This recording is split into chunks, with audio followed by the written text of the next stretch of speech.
So another one, brother, I let women sometimes overtake my thoughts and my heart. I can't get married yet. What would you do regarding male-female interaction, and also stay away from zina? So obviously the Prophet ﷺ recommended fasting. I think this is a very, very good thing to do. I think another thing I would say to you, right, is you should make a dua list of things that you want. Okay. And then every time you get tempted, you should say, like, one of the things I do is I say accepted du'as. When I get tempted to sin with anything, I start saying to myself, accepted du'as, right? This is quite weird.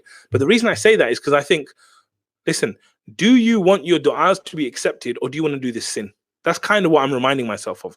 Do you want your du'as to be accepted, or do you want your sin? So at that moment, I'm like, no, I want my du'as accepted, because my du'as are really big. I know what I want. I really want it. So like, I want accepted du'as. So I think you could do that, but also try and get yourself out of situations where, you know, potentially you are going to have these issues, and then, you know, make du'a. May Allah make it easy for you to get married and bless you with an amazing wife and husband, if there's anyone listening that is not.